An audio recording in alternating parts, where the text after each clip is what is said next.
guys, welcome back to the channel. So today I will be doing something that I probably should have done before, and one of the first things you should be doing to your motorcycle when you get it, and that is protecting your bike. Aside from crash bars, one of the best things you can do is fit proper Barkbusters to your bike. These plastic handguards that you get, about as much use as an ashtray on a motorbike. Waste of time if you drop the bike. This is not going to save your trip. Take my word for it, spend the money, upgrade to Barkbusters. You only need to drop it once and it'll pay for itself. It's not going to finish your trip.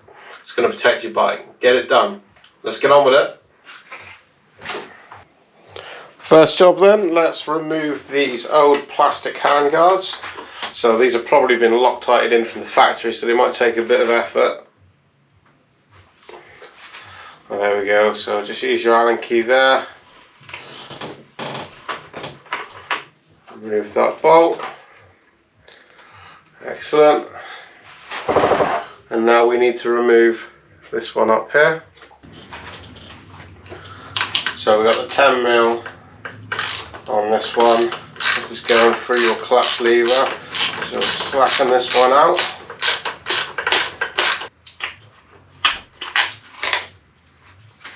Remove the old plastic handguard.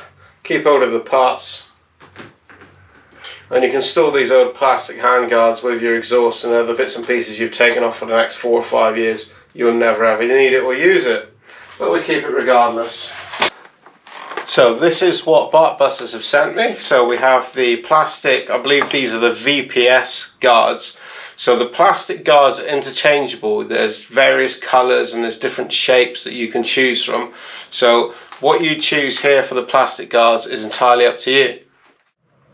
The metal handguards, however, are bike specific. You must make sure that you get the correct handguards for your bike, but the plastics you can choose whichever ones you like, whichever colour or shape, but it's really important that you choose the correct part for your bike. So inside the packet we have our 2 aluminium handguards. We have some bike specific instructions here. So in my case I have the Africa Twin 1100L. Nice big bag of fixings. Don't worry, it's really not as complicated as it looks. And of course you've got your plastic handguards. So we're starting on the left hand side of the bike, so we need to find which bar goes on the left. I would say it's going to be that one. Next job then, before we can fit the new guards back on, so we're going to put this bolt back through here, less the plastic handguard that we took off. Something to note on the back of your clutch lever here is this piece, which pushes in the switch. Really important to make sure that A, you're careful around that switch, and B, this one lines up nicely to push it in when you're moving the lever. So we're going to drop, this is the original bolt that came out of here, put that one back in.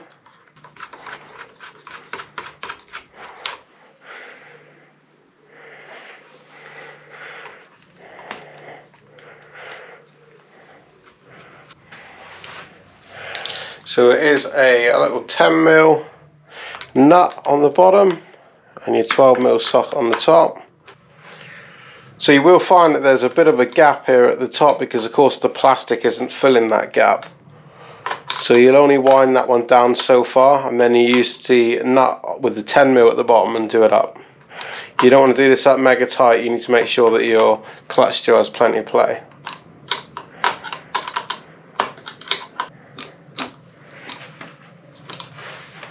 So I can see that my clutch lever is moving nicely, no problem, and it is moving that switch in and out. So I know that's all good. Now I can go ahead and fit the new Barkbusters. Okay, so first part is to put in this insert. That one just screws in the end.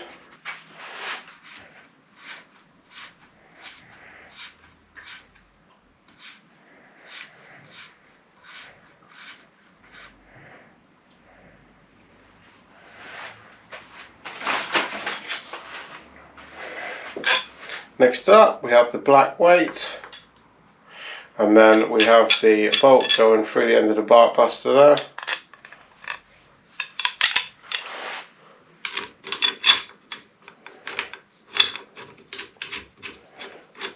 Just do everything up loosely until you've got it all connected up right, because you may well be moving things up and down and stuff, and that's not going to be very easy if you've tightened it down.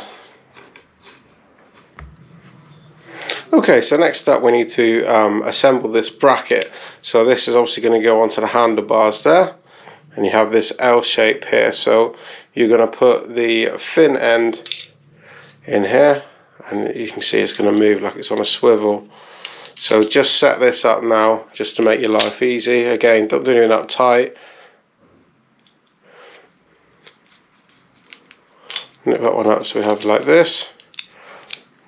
And then you have this Allen. So this one is going to go through here and attach into there, and then we nip it all down tight. So you got all your pieces in place. You should have something looking a bit like this. So from the side, make sure that your bar is coming downwards towards the ground. So over here we have this piece here, loosely around the handlebars, up through there, this one here.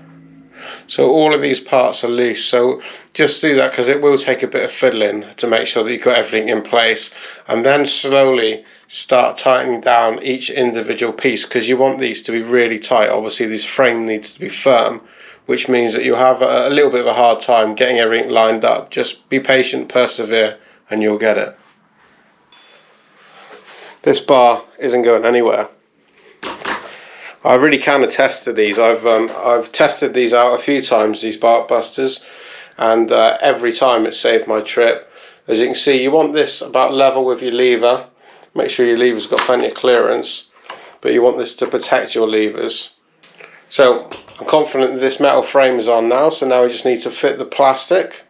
To fit the plastic handguards, it really is as simple as screwing them on to these holes here that are pre-drilled.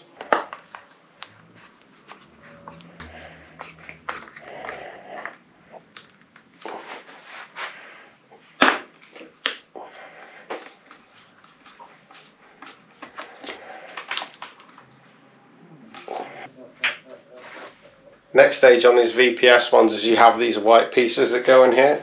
These are marked on the inside left and right, and those are just going to screw into place on the back.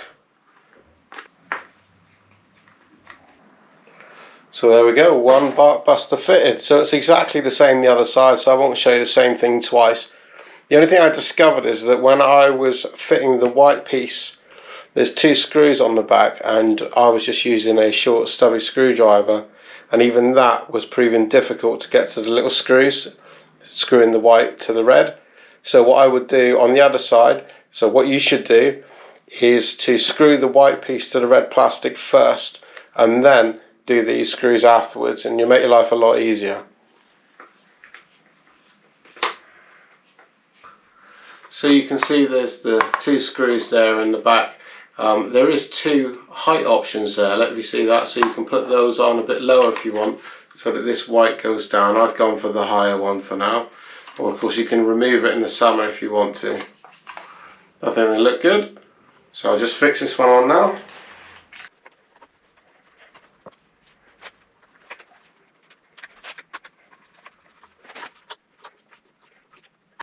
So and now your last job is to make sure all of your levers are good, nothing's touching anywhere, and make sure you can do a full lock both sides again without any plastics or anything touching.